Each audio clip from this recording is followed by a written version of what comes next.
নমস্কার। অবশেষে কিষাণ যোজনার দরুন অর্থাৎ পিএম কিষাণ যোজনার দরুন এবং একই সাথে কৃষক বন্ধু, একই সাথে একাধিক সেচের জন্য টাকা থেকে শুরু করে একাধিক সুবিধা রাজ্যের কৃষকদের এবং কিষাণ যোজনার দরুন নতুনভাবে এর সমস্ত সুবিধা দিচ্ছে রাজ্য সরকার। তো রাজ্য সরকার এবং কেন্দ্র সরকার সম্মিলিতভাবে এই যে 10টিরও বেশি সুবিধা দিতে চলেছে আমাদের পশ্চিমবঙ্গ রাজ্যের কিষাণদের, তা নিয়ে বিস্তারিত আলোচনা করব। কি কি সুবিধা আপনারা পাবেন এবং কি কি সুবিধা রাজ্য সরকারের তরফ থেকে দেওয়া হচ্ছে এবং আপনি এখনই কি করলে সমস্ত সুবিধা নিতে পারবেন, সমগ্রটা বিস্তারিত এই ভিডিওতে আলোচনা করব, যাতে আপনি একজন কৃষক, আমাদের অন্নদাতা, তারা অ্যাকচুয়ালি কোন কোন সুবিধা সরকারের থেকে পাচ্ছেন সেটা নিয়েই ডিটেলসে আলোচনা করব। কাজে ভিডিওটি অতি অবশ্যই একটি লাইক প্রদান করেন।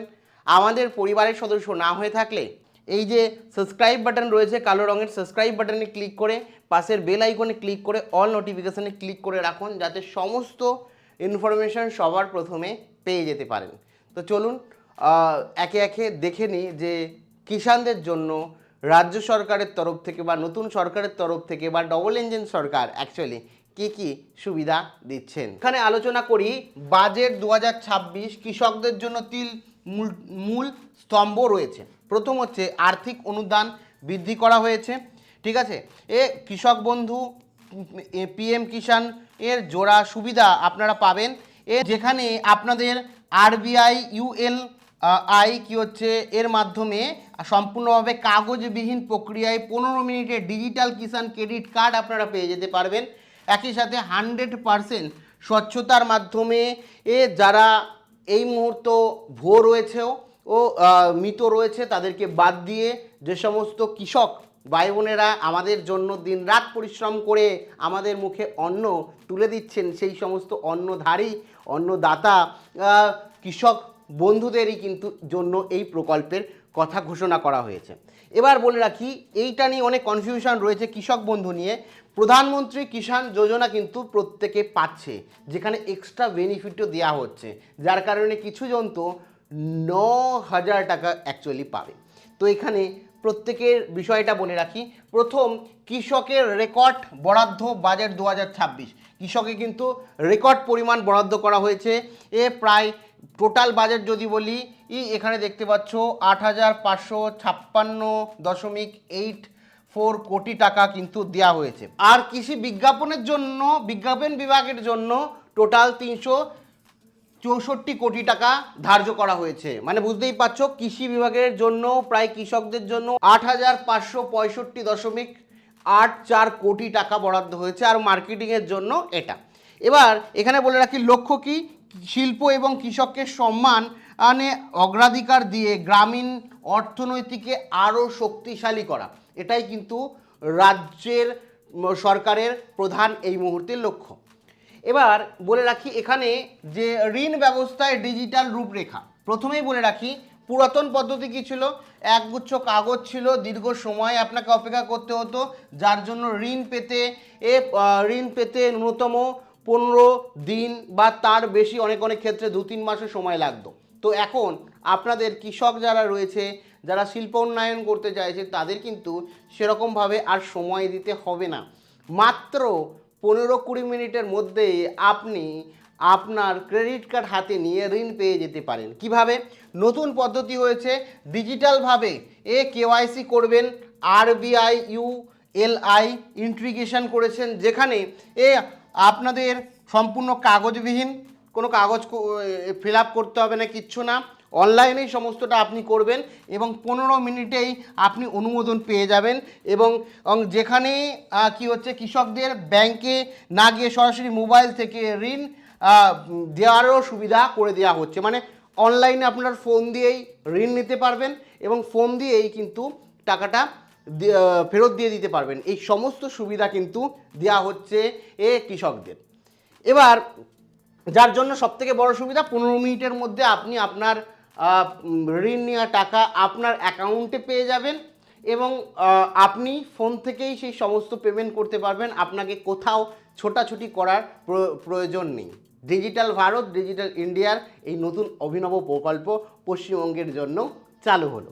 এবার বলে রাখি যে এখানে ডাইরেক্ট বেনিফিট ম্যাট্রিক্স 2026 সাধারণ কৃষক যারা রয়েছে, ঠিক আছে, যেখানে দুটো কিস্তিতে 10,000 টাকা কিন্তু পাচ্ছেন, প্রায় 13,000 টাকা 2026-এ বলে দেওয়া হয়েছে।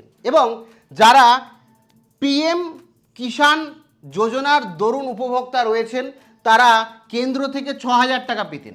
ভালো করে শুনুন, যারা কিষাণ পিএম প্রধানমন্ত্রী কিষাণ যোজনার আন্ডারে পড়ছেন বা আবেদন করছেন, তারা যারা আগে পেতেন 6,000 টাকা পেতেন, এখন নতুন রাজ্য সরকার কেন্দ্রে 6,000 টাকা যেটা দিচ্ছিল সেটা তো কেন্দ্রের তরফ থেকে দেবেই, সেন্ট্রাল 6,000 টাকা দেবেই, সাথে রাজ্য ওর ওপর টপ আপ করবে 3,000 টাকা। মানে রাজ্য, কেন্দ্র দিচ্ছে 6,000 টাকা, রাজ্য দিচ্ছে আরও 3,000 টাকা, টোটাল এসে দাঁড়াচ্ছে আপনার মোট 9,000 টাকা। তাহলে পিএম কিষাণ যোজনার দরুন টোটাল 9,000 টাকা আপনি কিন্তু পাচ্ছেন, যেটা আপনাদের জন্য একটা কিন্তু ভালো দিক।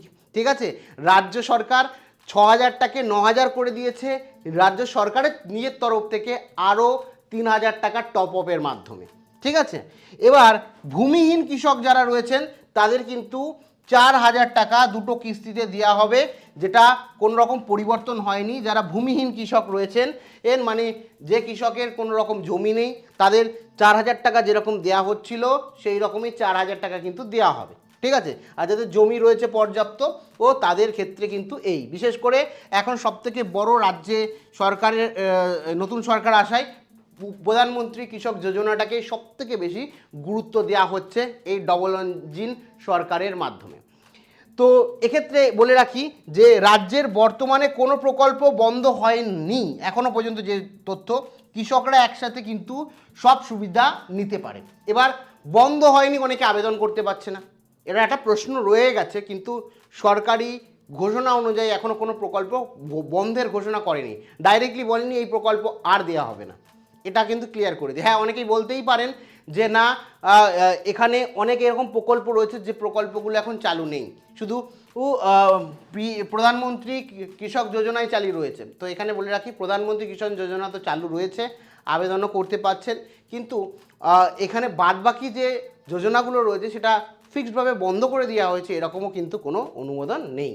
এবার বলে রাখি যে সিস্টেমের ক্লিয়ার অ্যাপে কারা বাদ যাবে, কারা পাবে না এই পিএম কিষাণ যোজনা, কারা পাবে না? ভোটার লিস্ট থেকে যাদের নাম বাদ পড়েছে, যারা সিটিজেনশিপ বা ট্রাইব্যুনালে অ্যাপিল করেননি, ধরুন যাদের ভোটার লিস্ট থেকে নাম চলে গেছে, SIR হয়েছে 2026 ভোটের আগে, অনেকের নাম উঠে গেছে, অনেক এরকম ক্যান্ডিডেট রয়েছে যাদের নাম সম্পূর্ণভাবে ভোটার লিস্ট থেকে বাদ গেছে, তারা যদি দ্বিতীয়বার সিটিজেনশিপ পাওয়ার জন্য ট্রাইব্যুনালে আবেদন না করে থাকেন, যে ভোটার লিস্টে নাম ওঠাবো সেই জন্য আবেদন না করে থাকেন, তাদের নাম অলরেডি বাদ যাবে। আর যারা আবেদন করবেন তাদের যদি নাম উঠে যায় তাহলেই কিন্তু তারা পাবে। মৃত যে কৃষকদের নাম নিয়ে অনেকেই বেআইনিভাবে আগে টাকা পাচ্ছিলেন, হয়তো পরিবারে 3 জন আছে, তার মধ্যে যে সবথেকে বৃদ্ধ কৃষক ছিল তিনি হয়তো এই মুহূর্তে নেই, আর তার নামেও টাকা ব্যাংক অ্যাকাউন্টে ঢুকছিল, তো সেক্ষেত্রে সেটাও সম্পূর্ণভাবে বন্ধ করে দেওয়া হলো। যারা মৃত ব্যক্তি তাদের সরকার আর টাকা দেবে না। জাল জমির কাগজপত্র ও ভুয়া নথি ব্যবহারকারী অনেকেই আছে, আগে কি করেছে যে জমি নেই কিন্তু একটা জাল দলিল বা জাল নথি দিয়ে কিন্তু টাকা নিয়েছে, সেখানেও এখন কিন্তু কড়াভাবে পদক্ষেপ নেওয়া হবে। আপনার যে জমি আছে সেই জমির সমস্ত ডিটেলস দেখা হবে, দেখেই তারপরে আপনাকে কিন্তু সরকারি অনুদান দেওয়া হবে। ঠিক আছে, এই প্রত্যেকটা বিষয়ই ভালো। যারা জেনুইন রয়েছে, 100% প্রকৃত জেনুইন কৃষক যারা অ্যাকচুয়ালি পাওয়ার যোগ্য, সেই সমস্ত আমার কৃষক ভাই বোনের কাছেই কিন্তু এই বিষয়টা, মানে এই পিএম যোজনার দরুন 9,000 টাকা হোক কিংবা 6,000 টাকা হোক, সেটা কিন্তু যাবে। ঠিক আছে, পিএম কিষাণ যোজনার দরুন 9,000 টাকা কিন্তু যাবে, টপ আপ 3,000 এক্সট্রা করার পর। এবার এখানে বলে রাখি, এছাড়াও নগর সহায়তার বাইরে কৃষক পরিকাঠামো কেউ ঠিক করা হবে। মানে এই যে আপনারা কৃষকদের যে প্রকল্প রয়েছে, সামাজিক প্রকল্প রয়েছে, প্রধানমন্ত্রী কিষাণ প্রকল্প রয়েছে, এগুলো তো পাচ্ছেন, তার সাথেও রাজ্য সরকার কৃষকদের আরও কিছু বেনিফিট দিচ্ছে, সাহায্য করছে, যাতে তারা সাবলীলভাবে কৃষি বা শিল্প উন্নয়ন করতে পারে রাজ্যব্যাপী। তো সেই কারণে কি বলছে, বিদ্যুৎ যেটা রয়েছে, সাবমার্শাল পাম্প ব্যবহার করে বিদ্যুৎ যারা ব্যবহার করে কাজ করেন তাদের বিদ্যুৎ প্রতি ইউনিটে 2 টাকা ভর্তুকি দেওয়া হবে, অর্থাৎ প্রতি ইউনিট প্রতি 2 টাকা রাজ্য সরকার তাদের হয়ে বিদ্যুৎ খরচ কিন্তু দেবে কৃষকদের ক্ষেত্রে। মানে 2 টাকা কম নেওয়া হবে আপনাদের থেকে, সেই টাকাটা রাজ্য সরকার প্রদান করবে। একই সাথে সেচ ব্যবস্থায় খরচ বিভাগের কৃষকের 10% এবং কেন্দ্র 55%, বাকি অংশ ও ও ও 100 কোটি টাকা রাজ্যে টপ আপ করা হয়েছে। ঠিক আছে, মানে সেচের কাজে প্রায় 100 কোটি টাকা রাজ্যে টোটাল টপ আপ করা হয়েছে, যার মধ্যে কৃষকদেরা 10% দেবে, কেন্দ্র 55% দেবে, এর বাদ বাকি যে টাকাটা লাগবে সেটার জন্য 100 কোটি টাকা রাজ্য সরকার ধার্য করেছে। বুঝতে পেরেছেন? কৃষকদের থেকে সেচ ব্যবস্থার জন্য মাত্র 10% নেওয়া হবে, আর বাদ বাকি রাজ্য এবং কেন্দ্র মিলে 90% দেবে, যার মধ্যে 55% আপনার হচ্ছে কেন্দ্র সরকার দেবে এবং আপনার হচ্ছে 35% রাজ্য সরকার দেবে। ওই 35%-এর জন্য 100 কোটি টাকা রাজ্য ধার্য করেছে। একই সাথে সুরক্ষা এবং আধুনিকরণ 2024-এ আরও একটা বিষয় উল্লেখ করা হয়েছে, যদি কোনো কৃষকদের ফসল নষ্ট হয়, ক্ষতি হয়, তার জন্য তারা বিমাও করতে পারেন। এর প্রধানমন্ত্রী সফল বিমা যোজনা, যার দরুন প্রধানমন্ত্রীর বিমা যোজনায় বিমা করতে পারেন, যার জন্য যদি কোনো ক্ষতিপূরণ হয় সেটাও আপনার কভার আপ কিন্তু হবে। এবং তন্তু চাষের উন্নতির জন্য ন্যাশনাল ফাইবার মিশন চালু করা হয়েছে। মানে একাধিক বিষয় ও কিন্তু এক্সট্রা এই প্রকল্পের সাথে সাথে চালু করা হচ্ছে। ঠিক আছে, ফসল ভিত্তিক বোনাস এবং আঞ্চলিক উন্নয়ন, কৃষকরা যাতে ফসলের ওপর এক্সট্রা অতিরিক্ত কিছু আয় করতে পারে তার জন্য রাজ্য এবং কেন্দ্র সরকারের থেকে অর্থ এক্সট্রা প্রদান করা হবে। কি বলা হচ্ছে, যে ফসল বোনাস, ফসলের জন্য এক্সট্রা বোনাস দেওয়া হচ্ছে। যেমন ধান উৎপাদন যদি করেন, এর সহায়তা মূল্য কুইন্টাল প্রতি 200 টাকা বৃদ্ধি করার কথা বলা হয়েছে। ধাপে ধাপে সেটা 3100 টাকা করা হবে। ঠিক আছে, আলু যারা চাষ করেন চাষিদের জন্য কুইন্টাল প্রতি অতিরিক্ত 200 টাকার বিশেষ প্যাকেজ করা হয়েছে। কুইন্টাল প্রতি 200 টাকা এক্সট্রা বা অতিরিক্ত বোনাস আপনি পাবেন।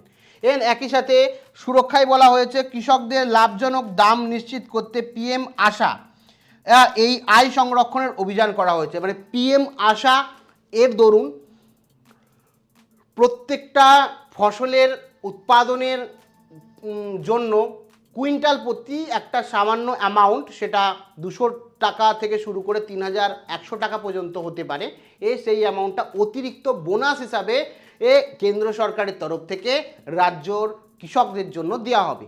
ঠিক আছে, পিএম ধান কৃষি যোজনা, যেখানে গ্রামীণ পরিকাঠামো শক্তিশালী করতে আলিপুর, দার্জিলিং, পুরুলিয়া, ঝাড়খণ্ড জেলায় বিশেষভাবে প্রকাশ করা হবে। ঠিক আছে, আপনারা যদি বলেন যে এই সমস্ত প্রকল্প নিয়েও ডিটেলসে ভিডিও বানাতে, যে আমরা কীভাবে এই সুবিধাগুলো পাবো, তাহলে কমেন্টে যে কোনো একটা মন্তব্য লিখুন, জয় কৃষক, জয় অন্নদাতা, কিংবা কৃষকরাই আমাদের আসল অন্নদাতা, আপনার যেটা মনে হয় তাদের শ্রদ্ধা জ্ঞাপন করে, কৃষকদের শ্রদ্ধা জ্ঞাপন করে সেইটা কমেন্টে লিখুন। আমি আপনাদের জন্য ডিটেলসে ভিডিও বানিয়ে দেব। আর প্রত্যেকের লেখাও উচিত, কারণ তাদের জন্যই আমরা চারবেলা খেতে পাচ্ছি। তাদের অক্লান্ত পরিশ্রম করেই কিন্তু আমাদের হাতে অন্ন তুলে দিচ্ছেন। তো তাদেরকে সম্মান জানানো আমাদের কর্তব্যের মধ্যে পড়ে। সেই কারণে অবশ্যই কমেন্ট সেকশানে তাদের উদ্দেশ্যে একটা ভালো মন্তব্য করে দেবেন। তো এবার চলে আসি যে এখানে দুয়ারে সরকারের নতুন রূপ, জনকল্যাণমূলক শিবির। দেখুন, দুয়ারে সরকার কিন্তু এখন নেই, জায়গায় জায়গায় জনকল্যাণমূলক শিবির বসেছে, আবার বসবে। ঠিক আছে, কোনো জায়গায় অনলাইনে কোনো প্রকল্প চালু নেই, সেগুলো অফলাইনে করতে হবে। এবং ক্যাম্পের আপডেট দুয়ারে সরকারের পরিবর্তে জনকল্যাণমূলক শিবিরে গিয়ে আপনাকে করতে হবে। কি কি কাগজ লাগবে, নতুন কি ভুল সংশোধন কিভাবে করবেন, তার অনেক কিছু এখনও আসেনি। সমস্তটা আসলে আমি আপনাদের জানাবো। কাদের যেতে হবে, নতুন চাষি হিসাবে যুক্ত হলে জমির ভাগ বা পর্চা, ব্যাংকের তথ্য সমস্ত কিছু নিয়ে আপনাকে কিন্তু জনকল্যাণমূলক শিবিরে গিয়ে আবেদন কমপ্লিট করতে হবে। অনলাইনেও খুব তাড়াতাড়ি চালু হয়ে যাবে, এখন অফলাইনে চলছে। আপনারা আপনাদের যে পঞ্চায়েত বা মিউনিসিপ্যালিটি এলাকা আছে সেখানে গিয়েও খবর নিতে পারেন যে আবেদন যারা করেননি তারা আবেদন করে নিতে পারেন, নতুন কৃষক যারা রয়েছেন তারাও করে নিতে পারেন। আর কোনো রকম খুঁটিনাটি আপডেট পেলেই আপনাদের সমস্তটা জানাবো। কাজেই সমস্তটাই এখনের ইনফরমেশন অনুযায়ী জানালাম। এখনও যদি কোনো জিজ্ঞাসাবাদ থাকে তাহলে অবশ্যই কমেন্ট সেকশানে কমেন্ট করে জানাতে পারেন। এমন ভিডিও কোথাও ইউটিউবে পাবেন না, এই ভিডিওটি দেখার পর হয়তো একাধিক ভিডিও তৈরি হতে পারে। Thank you.